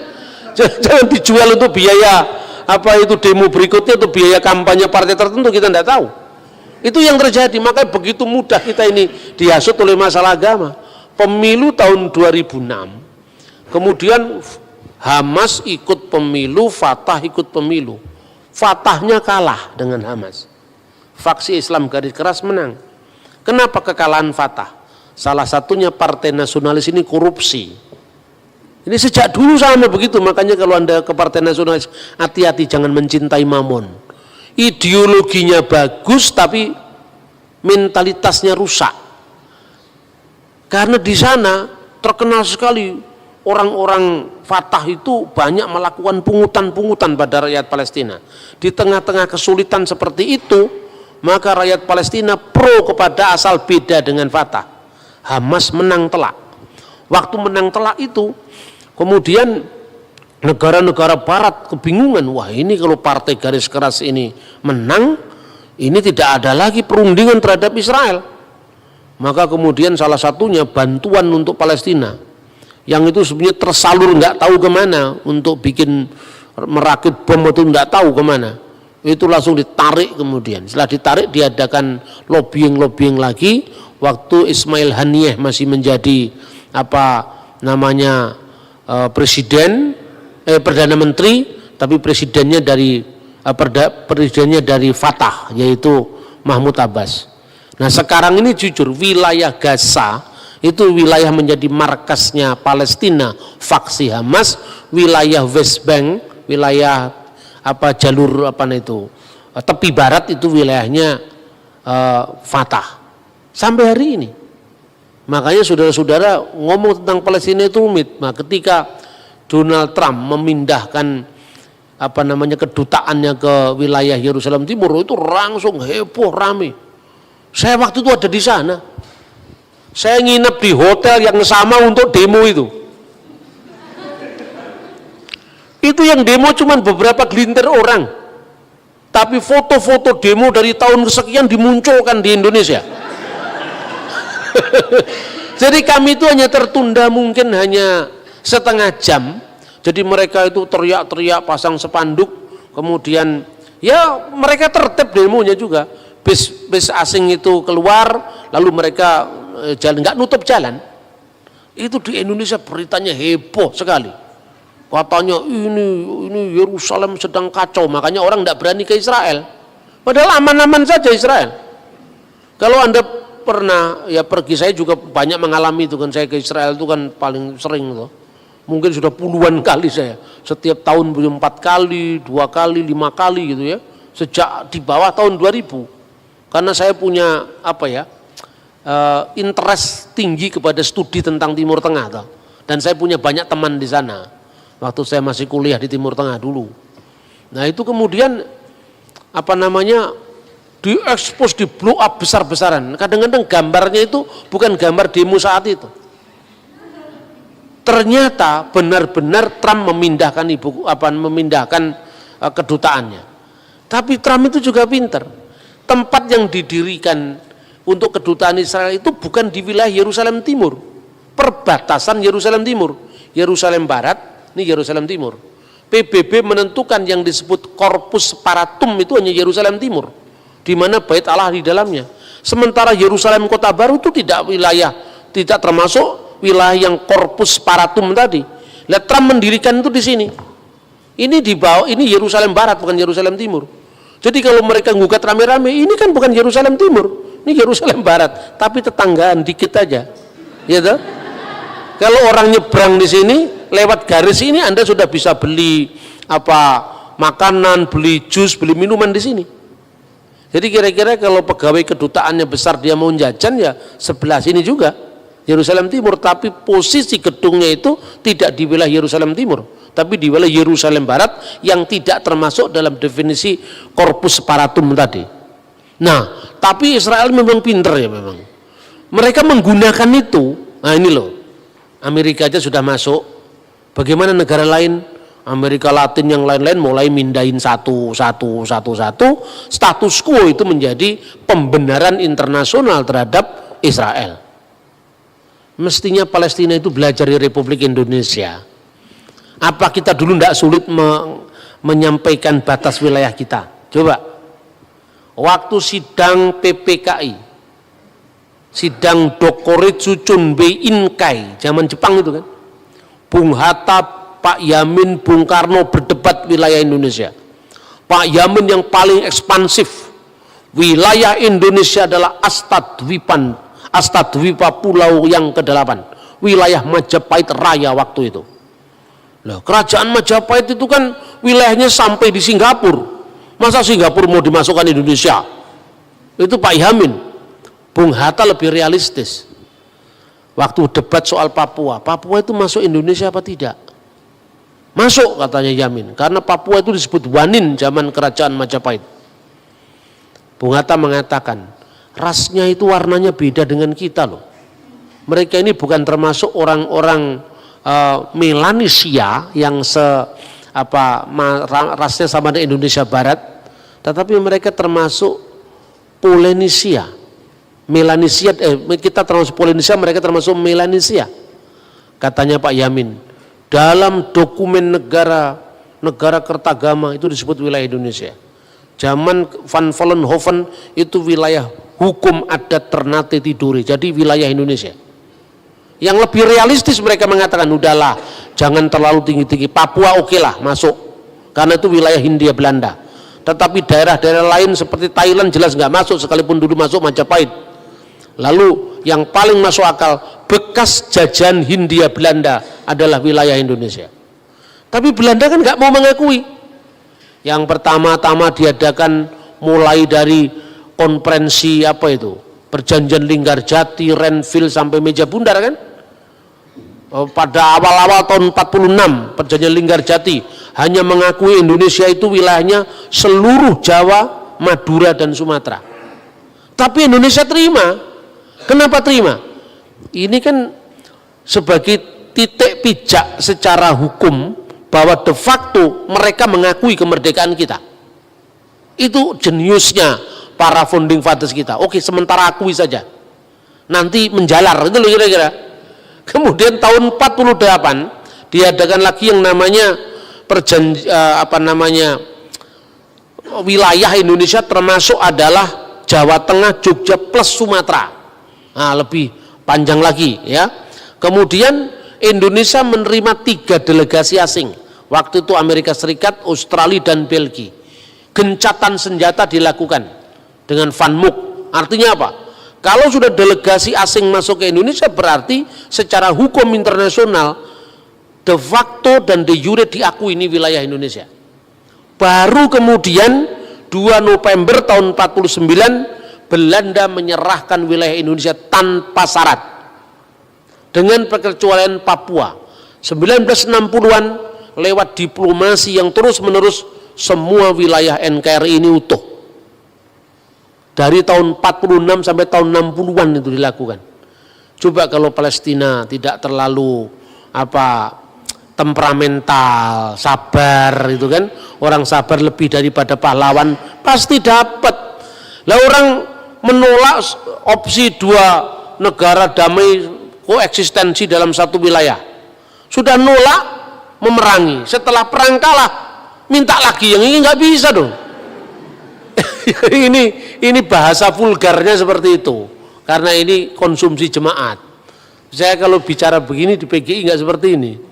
Saya diundang oleh PGI bicara tentang dalam rangka 70 tahun WCC. Saya bicara tentang posisi Israel Palestina di dalam diskursus dialog Kristen Islam. Karena pesertanya tidak hanya dari kalangan Kristen, saya bicaranya ya lebih akademis lah. Karena ini dalam konteks jemaat ya saya agak guyon aja supaya semua pesannya bisa ditangkap dengan baik. Lebih-lebih yang dari STT, dari sekolah teologi, kiranya ini bisa memperkaya wawasan kita tentang tanah Israel dan segala problematiknya, baik dari aspek biblical maupun dari aspek hukum internasional dan kacamata politik modern. Terima kasih.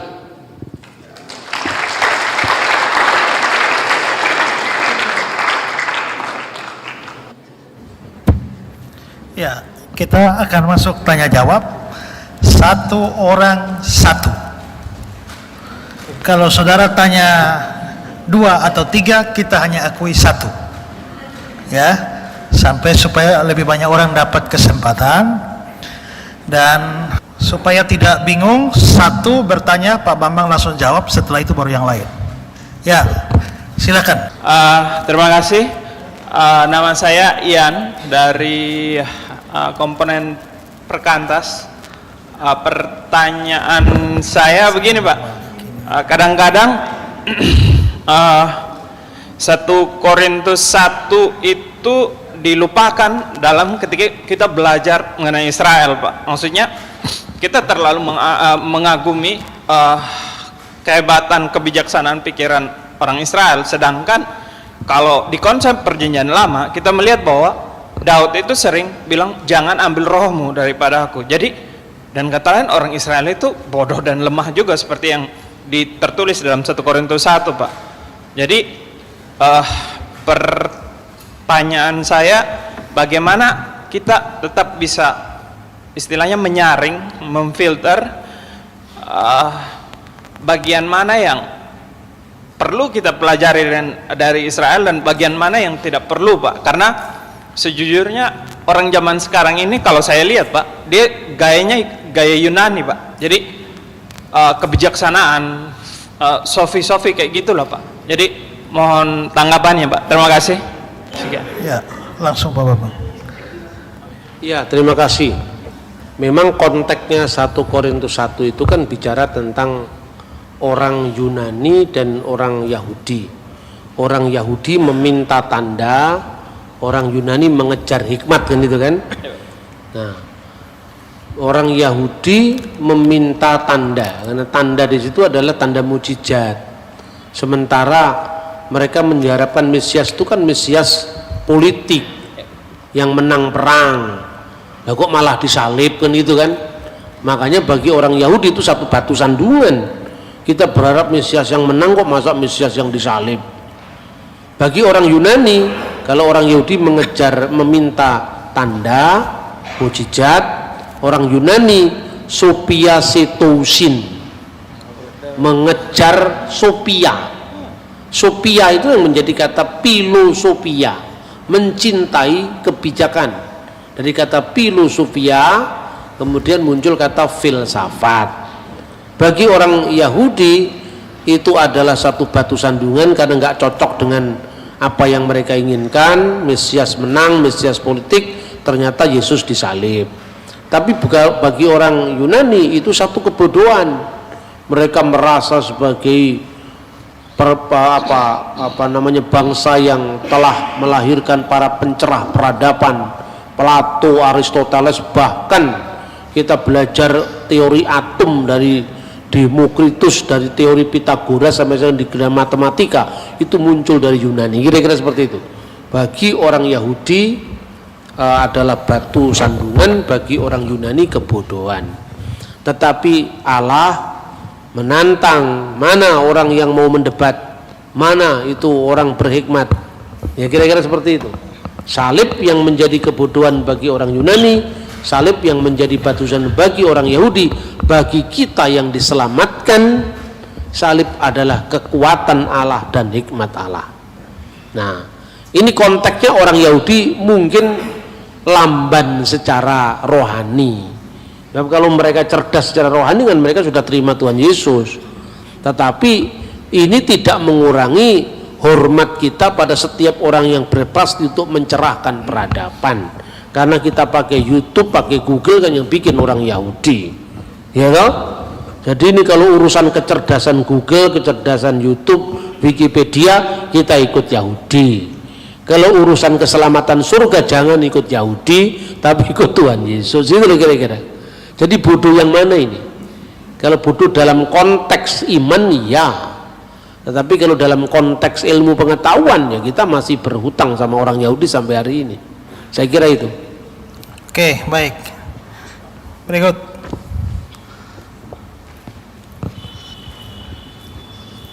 Ya, sana bagian kanan saya.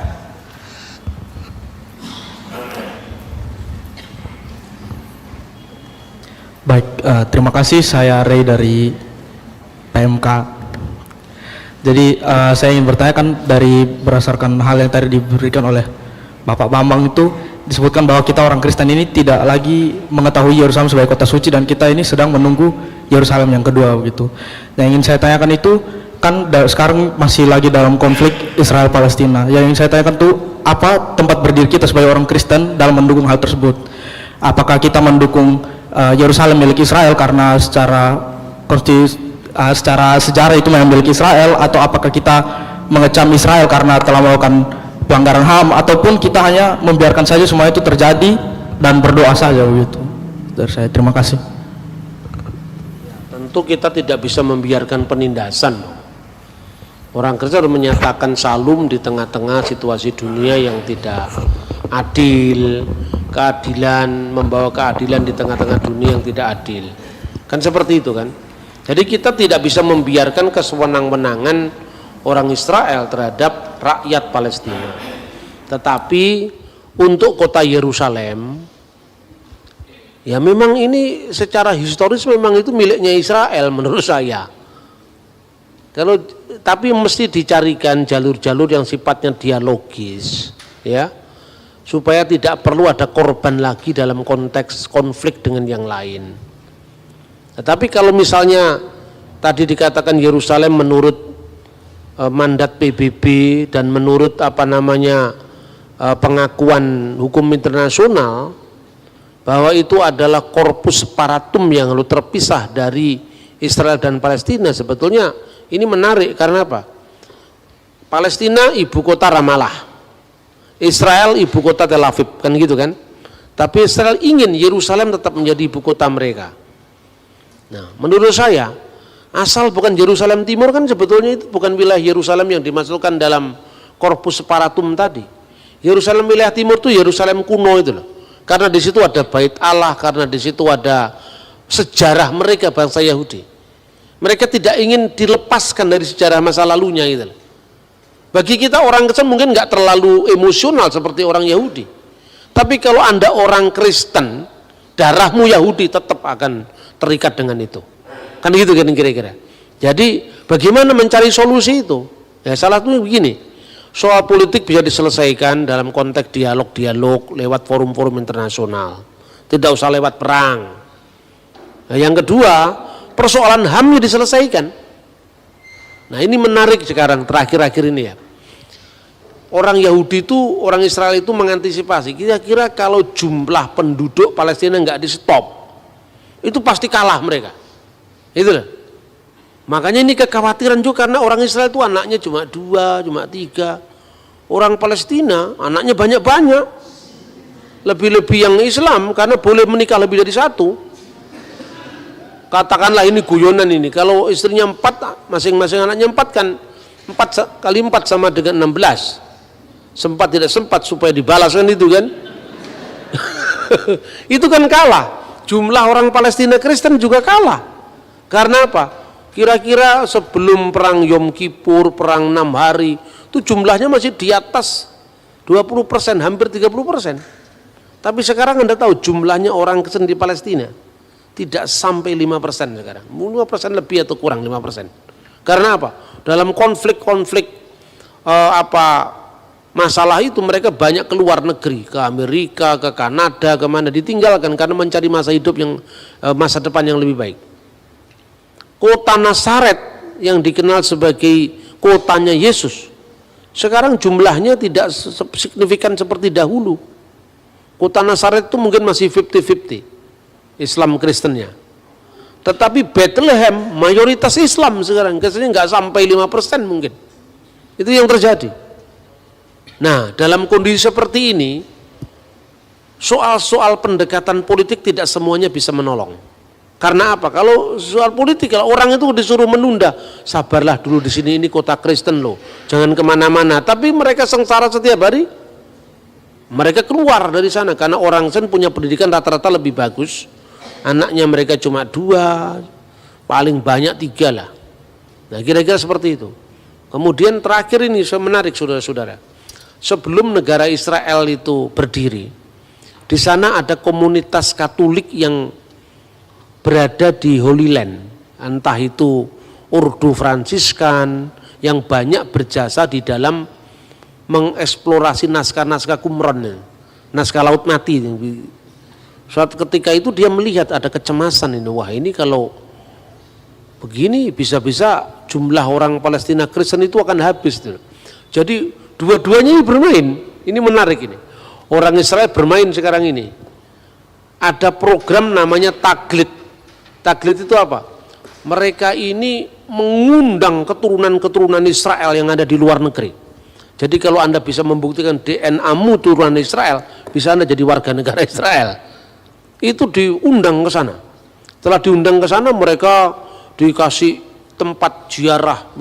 Ziarah itu bukan ke Bethlehem, nggak ada kaitannya dengan orang Yahudi kecuali di makam Rahel, ya. Tapi mereka di Hebron, di makam Rahel, bukan di gua kelahiran Yesus. Lalu di Bait Allah, di tembok ratapan. Lalu ziarah terakhir itu diadakan di Yad Vashem, tempat di mana museum untuk korban-korban penindasan Nazi, di mana bekas jubah yang berlumuran darah karena orang-orang Yahudi dibantai orang Jerman, itu dimuseumkan. Sampai keluar dari museum itu mereka nangis. Begitu sudah nangis terharu, disodori formulir jadi warga negara. Dan itu berhasil banyak untuk mengejar ketertinggalan mereka dengan penduduk Palestina. Dan itu fakta bahwa jumlah penduduk itu sangat menentukan. Nah, berbahagialah kita penduduknya banyak, hanya kualitasnya perlu ditingkatkan kan itu kan. Terus kemudian orang Kristen ini mikir, karena orang Kristen di sana yang paling eksis itu adalah dari Ordo Fransiskan ini, maka orang-orang romo-romonya Fransiskan itu juga mikir, wah ini kalau Israel punya begitu, tandingannya cuman orang-orang Palestina yang non Kristen. Lalu orang-orang kita bagaimana? Dia juga bikin perumahan murah, untuk orang Palestina. Dan Anda tahu, satu-satunya mungkin kelompok masyarakat yang tidak berani diganggu Israel hanya orang-orang Fransiskan ini. Karena mereka tuan rumah sebelum orang Zionis datang. Lobbying politiknya luar biasa. Itu tanah miliknya Fransiskan. Begitu nanti dikuasai negara Israel, Fransiskan berteriak dikembalikan itu. Itu yang terjadi sekarang ini. Lalu dia tunjukkan ada flat-flat murah. Harganya flat di Yerusalem itu kira-kira 1 bulan itu mungkin sekitar 1.000 sampai 1.500 US dollar. Orang-orang Yahudi hanya membayar 500-400 US dollar, itu pun disubsidi oleh negara Israel. Fransiskan tidak mau kalah, 500 US dollar setahun. Akhirnya apa? Orang-orang Kristen dimasukkan ke situ, orang-orang Kristen Palestina dan sebagainya masuk ke situ. Ya Islamnya juga dikasih lah, tapi ya 1-2. Memang yang bikin itu kan kolektornya orang Katolik, maka Islamnya dikasih lah 1-2. Tapi orang-orang Kristen-Kristen itu ditampung di situ. Untuk apa? Mengimbangi populasi Kristen yang mulai punah di Holy Land. Saya pernah wawancara dengan salah seorang abuna yang nunggu tempat di gereja Getsemani. Orang tua sekali. Saya tanya, tahu program ini? Wah, saya tidak tahu urusan-urusan politik. Tapi saya kejar terus. Terus dia bilang apa? Ya, kita ini hanya ingin mendirikan pendidikan yang layak, hidup yang layak bagi orang-orang Kristen di sini, baik itu orang Palestina Muslim maupun Palestina Kristen. Harapan saya ke depannya tidak terjadi orang Kristen di negeri sendiri. Karena kita sudah tercabut dari tanah air kita. Kristen berkembang di Roma. Kristen berkembang di Konstantinopel. Kenapa di Yerusalem, tanah air kita semula kita tidak ada? Itulah kerinduan kami, itulah air mata kami, itulah doa-doa harapan kami sehingga kami tetap kerasan tinggal di sini. Saya juga ikut terharu saya, wah hebat juga ini Bapak ini kan. Nah kira-kira seperti itu, antara pendekatan politik dengan pendekatan kemanusiaan harus berbeda. Saya kira itu, terima kasih.